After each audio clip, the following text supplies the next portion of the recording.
3월 18일 이스라엘 공군이 이란의 에너지 요충지인 사우스파르스 가스전을 전격 타격했습니다. 이란 천연가스 생산의 70%를 담당하던 핵심 시설이 순식간에 화염에 휩싸였고 이란은 곧장 보복에 나섰죠. 이란은 다음 날 세계 최대 LNG 수출국인 카타르의 라스라판 단지에 미사일 공격을 감행했습니다.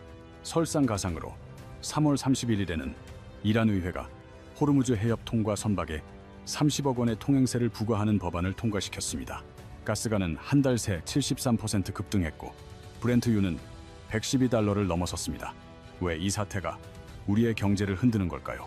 이 전쟁이 공공요금과 장바구니 물가를 어떻게 뒤흔들고 있는지 그 인과관계를 명확히 짚어드리겠습니다. 오늘 준비한 세대 교양 수업에서는 중동의 급박한 상황과 에너지 대란의 본질을 분석합니다. 가스값 폭등의 이유부터 이것이 국내 전기료, 가스 요금, 그리고 제조업의 원가 부담으로 이어지는 경로를 다룹니다. 경제 지식이 부족해도 문제 없습니다. 오늘 제가 가장 이해하기 쉽게 핵심만 요약해 드릴 예정이니까요. 채널 구독과 좋아요는 큰 힘이 됩니다. 본격적으로 오늘의 분석을 시작해 보겠습니다. 먼저 전체적인 상황을 세 단계의 사건으로 나누어 흐름을 잡아보겠습니다. 첫 번째는 이란 사우스파르스 가스전 피격입니다. 3월 18일 이스라엘은 페르시아만 연안의 핵심 광구를 폭격했습니다. 외신 보도에 따르면 미국과 사전 조율이 있었던 것으로 보이지만 트럼프 대통령은 즉각 선을 그었습니다. 본인들은 이번 작전에 개입하지 않았다며 의혹을 일축하는 입장을 취했죠. 사우스파르스는 이란 천연가스 생산의 75%를 책임지는 이란 경제의 핵심 엔진과도 같은 곳입니다. 이 핵심 시설이 멈춰서면서 이란의 가스 공급망은 치명타를 입었고 이란산 가스를 쓰던 이라크도 공급 중단을 겪었습니다. 이스라엘이 이란의 연료 시설을 공격한 적은 있었지만 가스전 자체를 초토화한 것은 이번이 처음입니다. 즉, 갈등 수위가 이전과는 차원이 다른 위험 수준으로 치달았다는 뜻이죠. 두 번째는 카타르 라스라판 LNG 시설에 대한 이란의 맞대응입니다. 보복에 나선 이란은 탄도미사일을 동원해 세계 최대 LNG 생산 기지인 라스라판을 정밀 타격했습니다. 카타르 정부도 핵심 에너지 시설의 화재 사실을 공식 확인했고요. 이곳은 전 세계 LNG 공급의 20%를 담당하는 곳입니다. 카타르 에너지 측은 수출 물량의 17%가 즉각 손실되었으며 정상화까지 최소 3-5년이 걸릴 것으로 보고 있습니다. 이 여파로 카타르는 한국, 중국 등 주요 수입국들의 불가항력 포스 마주를 선언하기에 이르렀습니다. 계약 이행이 물리적으로 불가능해졌다는 뜻인데 이는 우리나라의 에너지 수급 문제와 직결되는 매우 중요한 대목입니다. 세 번째 핵심 이슈는 호르무즈 해협의 봉쇄 위기입니다. 이곳은 세계 원유와 LNG 공급량의 약 20% 이상이 오가는 중동 에너지 수출의 대동맥이라 할 수 있습니다. 그런데 이란 의회가 이곳을 통과하는 모든 선박에 척당 $200만, 약 30억 원의 통행세를 징수하겠다고 선언했습니다. 이 조치가 시행될 경우 이란은 연간 수조 원대 규모의 막대한 추가 수입을 얻게 될 것이라는 분석도 나옵니다. 한편 트럼프 대통령은 협상 가능성을 언급하며 이란을 압박하는 동시에 합의 실패 시 이란의 주요 에너지 인프라를 전멸시키겠다고 엄포를 놓았습니다. 하지만 이란은 미국과의 대화 자체를 부인하며 서로 다른 입장을 고수하고 있는 상황입니다. 결론적으로 세계 3위 가스 생산국인 이란과 1위 LNG 수출국인 카타르 모두 타격을 입었습니다. 에너지 수송의 생명줄인 호르무즈 해협마저 위태로워진 지금 우리 경제가 직면한 파고가 심상치 않습니다. 선박의 통행료를 부과하는 법안을 공식 승인했어요. 이란 관영 프레스 TV 보도에 따르면 선박 한 척당 약 $200만, 우리 돈으로 약 30억 원의 통행료를 받겠다는 겁니다. 한겨레 보도에 따르면 이 통행료를 전 선박에 적용하면 이란이 거둘 수 있는 수입이 연간 약 $64억, 우리 돈 9조 6천억 원에 달한다는 분석도 나왔고요. 여기에 트럼프 대통령은 3월 30일 이란과 협상이 잘 진행 중이며 꽤 조기에 합의할 것이라고 밝혔지만 동시에 합의가 불발되면 이란의 모든 발전소와 하르그섬 석유 시설을 초토화하겠다고 경고했습니다. 반면 이란 측은 미국과 협상은 없었다고 전면 부인하고 있는 상황이에요. 완전히 동상이몽인 거죠. 자, 정리해 드릴게요. 세계 3위 가스 생산국인 이란의 핵심 가스전이 멈춰섰고요. 세계 1위 LNG 수출국인 카타르의 시설이 파손됐고요. 이 두 나라의 에너지가 빠져나가는 유일한 바닷길인 포르무즈 에너지 공급망 세 곳이 동시에 마비되었습니다. 이는 전례를 찾아보기 힘든 위기 상황입니다. 그렇다면 이러한 현상이 시장 가격에 얼마나 큰 타격을 주고 있을까요? 관련 지표를 확인하시면 충격받으실 겁니다. 구체적인 수치를 살펴보죠. 유럽 천연가스 시장의 기준점인 TTF 가격을 주목해 주십시오. 유럽 내 가스 거래의 벤치마크인데 지난 3월 한 달 동안만 73% 폭등했습니다. 현재 메가와트당 55유로를 웃돌고 있는데 이는 2021년 9월 이후 가장 가파른 월간 상승 곡선입니다. 한국과 일본 등 동북아시아 LNG 현물 구매의 지표인 JKM 가격 역시 상황은 마찬가지입니다. 전쟁 전 MBTU당 10.5달러였던 것이 20달러 선까지 치솟으며 2배 가까이 뛰었습니다. 브렌트유는 3월 30일 종가 기준 배럴당 112달러였고 장중에는 116달러를 돌파하기도 했습니다. WTI 또한 102달러를 기록하며 2022년 이후 처음으로 100달러 선을 넘어섰습니다. 브렌트유의 3월 상승률은 55%에 달하는데 이는 1990년 걸프전 당시의 46%를 넘어선 사상 최고치입니다. 반면에 미국의 헨리 허브 천연가스 가격은 상대적으로 평온한 흐름을 유지하고 있습니다. MBTU당 3달러 수준인데 이는 미국 내 셰일가스 공급이 원활하고 재고량도 충분하기 때문입니다. 여기서 핵심적인 투자 포인트가 나옵니다. 집중해서 들어주세요. 미국은 생산 단가는 낮고 수출가는 비싼 구조를 가진 독보적인 국가입니다. 유럽과 아시아의 가스값은 치솟는데 미국은 안정적이죠. 이 가격 격차인 스프레드가 곧 미국 LNG 기업들의 막대한 이익으로 직결되는 것입니다. 3달러에 매입해 20달러에 판매하는 수익 구조인 셈이죠. 이 메커니즘을 알아야 투자 기회를 잡을 수 있습니다. 관건은 이 가격 상승세가 일시적인 현상인지 아니면 장기적인 구조적 변화인지 판단하는 것입니다. 저는 3가지 근거를 들어 이번 상승을 구조적인 흐름으로 보고 있습니다. 첫째, 카타르의 LNG 시설 복구에는 최소 3년에서 5년이라는 긴 시간이 소요될 것입니다. 단순 노후화가 아니라 탄도미사일 공격으로 핵심 설비가 물리적으로 완파되었기 때문입니다.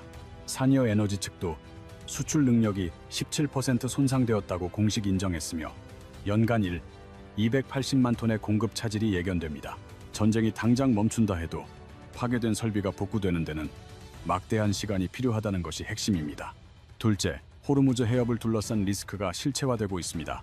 이란 의회의 통행료 법안 통과는 단순한 위협이 아닙니다. 이슬람 4개국 외무장관들이 파키스탄에 모여 백악관에 공식적으로 통행료 징수안을 제안하기까지 했습니다. 미국은 이를 강경하게 거부하고 있죠. 헤럴드 경제 보도에 따르면 봉쇄가 3개월 이상 길어질 경우 유가는 150, 180달러, LNG 가격은 최대 200%까지 추가 폭등할 수 있다는 경고가 나오고 있습니다. 셋째, 전 세계 바이어들이 미국산 LNG 물량 확보를 위해 치열한 쟁탈전을 벌이고 있습니다. 카타르발 공급 중단으로 인해 비어버린 물량을 다른 곳에서 긴급히 조달해야 하기 때문입니다. 대만은 산이어 에너지와 추가 구매 계약을 체결했고 필리핀은 국가에너지 비상사태까지 선포했습니다. 유럽 역시 마찬가지입니다. 러시아 가스도 끊긴 마당에 카타르 물량까지 막히니 미국 LNG가 유일한 대안인 거죠. 지금 시장의 바이어들은 극심한 패닉에 빠져 있습니다. 결론적으로 공급은 줄고 수요는 폭발하고 있습니다. 이 공급 부족 사태는 전쟁보다 더 길게 이어질 전망입니다. 외교적 협상은 빠를 수 있어도 물리적 설비 복구는 최소 3년에서 5년이 필요하니까요. 그렇다면 이 국면에서 가장 수혜를 입는 대상은 어디일까요? 개인 투자자들이 고려할 수 있는 전략은 무엇일까요? 우선 가장 직접적인 수혜국은 단연 미국입니다. 미국은 2025년 한 해에만 1억 100만 톤의 LNG를 수출하며 사상 최초로 1억 톤 시대를 열었습니다. 2016년 하루 5억 입방피트 수준이었던 수출 규모가 2025년 기준 하루 150억 입방피트로 늘어났습니다. 9년 만에 무모에서 세계 1위로 올라선 것이죠. 트럼프 대통령 또한 재집권 후 알래스카부터 멕시코만까지 대규모 LNG 신규 프로젝트를 승인 중이며 산이어 에너지는 2026년 말까지 처리 용량을 하루 100억 입방피트로 확대하겠다는 목표를 제시하고 있습니다. 핵심 공략 지점입니다. 중동 리스크가 커질수록 유럽과 아시아의 수요처들은 미국산 LNG로 눈을 돌릴 수밖에 없으니까요. 사실상 대체 불가능한 공급원이 미국뿐이기 때문이죠. 주목할 만한 핵심 수혜주 2곳을 짚어드리겠습니다. 첫 번째는 셰니어 에너지입니다. 종목 코드는 LNG이며 미국 내 최대 규모의 LNG 수출을 담당하고 있습니다. 지난 3월 31일 기준 주가는 293달러 선으로 52주 신고가 근처에서 움직이고 있습니다. 지난 3월 19일 사우스파르스 피격 소식 이후 단 하루 만에 273달러에서 299달러까지 약 10% 가까이 급등세를 보이기도 했습니다. 월가 애널리스트들의 전망 역시 압도적으로 매수 우위입니다. 두 번째는 EQT 코퍼레이션 티커 EQT로 미국 최대 순수 천연가스 생산업체입니다. 3월 26일에는 52주 신고가인 68.24달러를 기록했고 현재는 65달러 내외에서 거래가 진행 중입니다. 전문가 27명의 목표가 평균은 최대 75달러까지 제시되고 있죠. 같은 시기 SP500이나 나스닥이 5% 이상 하락했던 흐름과 극명하게 대비되는 모습입니다. 미장 직접 투자가 망설여진다면 국내 상장된 ETF로도 손쉽게 투자할 수 있습니다. 첫 번째는 KOCF 미국 천연가스 인프라로 종목 코드 49만 7780 삼성자산운용 상품입니다. 쉐니어 에너지처럼 미국 내 핵심 LNG 인프라 기업에 집중 투자하는 전략입니다. 3월 30일 기준으로 530원 정도이며 최근 6개월 수익률은 약 27.7%를 기록했습니다. 연간 배당 수익률도 3.6%대를 유지 중이죠. 액티브 운용 방식이라 시장 상황에 맞춰 종목 비중을 유연하게 조정할 수 있다는 게 강점입니다. 두 번째는 코덱스 미국 천연가스 밸류체인으로 KB 자산 운용 상품입니다. 이는 생산부터 운송, 인프라, 발전까지 천연가스 전 과정을 아우르는 포트폴리오를 구성합니다. 현재가는 720원대이며 6개월 수익률은 28.7% 정도입니다. 지난 3월 9일에는 하루 만에 9% 가까이 오르기도 했죠. 가스 산업 전반에 걸쳐 분산 투자하고 싶은 투자자에게 적합한 대안입니다. 세 번째로 보다 과감한 수익을 원하는 분들을 위한 천연가스 선물 2배 레버리지 ETN 상품도 존재합니다. 단, 이는 절대 단기 트레이딩 전용임을 명심하세요.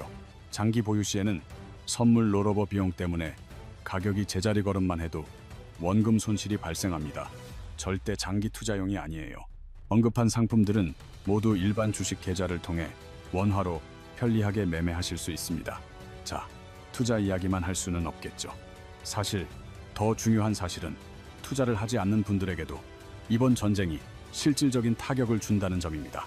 당장 우리 가계부, 가스비와 전기료, 장바구니 물가와 직결되거든요. 우리나라는 세계 3대 LNG 수입 대국입니다.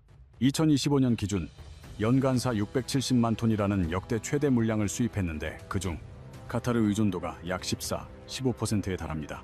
과거 35%에 비해 많이 낮췄지만 카타르 에너지가 불가항력을 선언하면서 최대 5년간 공급 차질이 발생할 수 있다는 경고가 나옵니다. 모자란 물량은 어디서 채울까요? 장기 계약보다 훨씬 비싼 스팟, 시장에서 웃돈을 주고 사와야 합니다. 전쟁 전 MBT당 10.5달러였던 동북아 LNG 현물 가격이 현재 20달러 선까지 치솟았으니 고가 매입이 불가피한 환경이 된 거죠. 자, 이것이 우리 생활에 어떤 영향을 주는지 차근차근 짚어보겠습니다.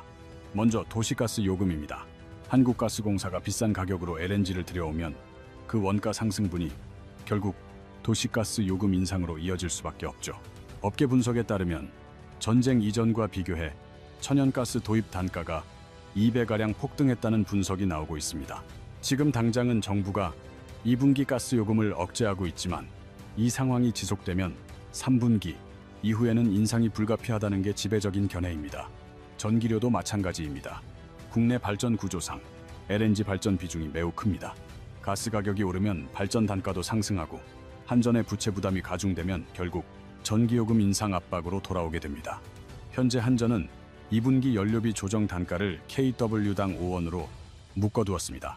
가정용 전기료 기준으로 벌써 12분기째 동결인 셈이죠. 하지만 경제 관련 보도들에 따르면 에너지 원가가 이렇게 폭등한 상황에서 3분기까지 동결 기조를 지키기는 현실적으로 매우 어렵다는 분석입니다. 쉽게 말해 현재 요금을 정부가 강제로 억누르고 있는 형국입니다. 하지만 그렇게 쌓인 적자는 결국 언젠가는 요금 인상으로 해소해야 하며 그 시점이 올여름이나 하반기쯤이 될 가능성이 높습니다. 무엇보다 무서운 건 제조업의 생산 비용 상승입니다. 산업연구원의 분석 결과에 따르면 호르무즈 해협 봉쇄가 3개월 이상 이어질 시 국내 제조업의 평균 생산 원가는 11.8%까지 치솟을 수 있습니다. 가격이 급등할 것이라는 관측이 지배적입니다. 반도체부터 철강, 자동차에 이르기까지 산업 전반의 제조 원가가 크게 치솟을 상황입니다. 홍해 사태가 컨테이너 물류비 상승이 문제였다면 호르무즈 문제는 원유와 LNG 등 핵심 에너지 자원의 공급 자체가 끊기는 것이라 차원이 다른 충격을 줍니다. 물가 상승의 연쇄 구조를 살펴보죠. 에너지 가격이 뛰면 물류 비용이 상승합니다. 물류비가 오르면 식재료 비용이 가중되고 이는 곧 외식 물가 인상으로 이어지죠. 이미 OECD는 이번 사태의 여파를 반영해 한국의 2026년 성장률 전망치를 기존 2.1%에서 1.7%로 하향 조정했습니다. 기름값과 가스비는 물론 전기요금과 생활물가까지 전부 얽혀있는 문제입니다. 투자를 하지 않는 분들이라도 이 상황만큼은 반드시 인지하고 계셔야 합니다. 물론 이것이 확정된 미래는 아니니 반대 시나리오, 즉 잠재적 리스크도 짚어봐야겠죠. 첫 번째는 휴전 가능성입니다. 트럼프 전 대통령은 3월 30일 이란과의 협상이 순조로우며 조만간 합의에 이를 것이라 언급했고 백악관 측도 4월 6일경 가시적인 결과가 나올 수 있음을 시사했습니다. 벤스 부통령 역시 전쟁 종료 가능성을 시사했고요. 만약 갑작스럽게 휴전이 성사된다면 에너지 가격은 즉각 급락할 수 있습니다. 실제로 지난 3월 25일 미국의 전쟁 종식 보도가 나왔을 때 브렌트유가 하루 만에 4.7% 떨어져 $100 아래로 내려간 전례가 있죠. 다만 이란은 이러한 제안을 거부하고 미국과의 협상 자체가 없었다고 반박하고 있어 당장 휴전이 이루어질 가능성은 낮아 보입니다. 둘째는 미국 내 공급 과잉 이슈입니다. 미국 에너지정보청 EIA 자료를 보면 2026년 미국의 천연가스 생산량은 일평균 208억 입방피트로 역대 최대치를 경신할 전망입니다. 전쟁이 끝나 호르무즈 해협이 열리고 카타르 시설이 복구된다면 글로벌 LNG 시장은 다시 공급 과잉 국면으로 돌아설 것입니다. 이 시기엔 미국 LNG 기업들의 수익성도 떨어질 수 있습니다. 셋째, 레버리지 상품의 위험성입니다. 앞서 언급한 천연가스 2배, ETN 같은 상품은 일간 수익률을 2배로 추정하기 때문에 횡보장에서도 원금이 줄어드는 손실이 발생합니다. 절대 장기 보유할 상품이 아닙니다. 확실한 단기 방향성에서만 활용해야 합니다. 하지만 이것 하나는 꼭 기억하세요. 카타르 LNG 시설 복구에는 최소 3-5년이 필요합니다. 전쟁이 당장 멈춰도 망가진 인프라는 바로 복구되지 않습니다. 공급난은 전쟁보다 훨씬 길게 이어질 구조적 문제니까요. 이것이 바로 천연가스 상승의 근거이자 여러분의 생활비가 오를 수밖에 없는 필연적인 이유입니다. 자, 오늘 다룬 핵심 내용을 3가지로 요약해드립니다. 첫째, 이란 가스전 공격과 카타르 시설 파손, 호르무즈 해협 위기까지 에너지 공급망 3곳이 동시다발적으로 마비되었습니다. 둘째, 카타르 복구에만 수년이 소요되어 이 공급 부족 사태는 전쟁보다 긴 구조적 악재가 될 것입니다. 셋째, 이는 단순한 투자 영역을 넘어섭니다. 가스비, 전기료, 제조 원가 등 여러분의 장바구니 물가와 직결된 민생 문제입니다. 초반에 말씀드렸듯 왜 이 전쟁이 여러분의 가계 지출에 영향을 주는지 이제 그 연결고리가 선명하게 보이시죠? 중동 전쟁은 먼 나라의 이야기가 아닙니다. 에너지라는 파이프라인을 통해 우리 지갑과 아주 밀접하게 연결되어 있습니다. 오늘 이 세대 교양 수업이 유익했다면 좋아요 한 번씩 부탁드립니다. 앞으로도 에너지와 경제 등 우리가 꼭 알아야 할 교양 지식을 다룰 예정이니 구독과 알림 설정을 해두시면 놓치지 않을 것입니다. 그럼 다음 영상에서 뵙겠습니다. 시청해주셔서 감사합니다.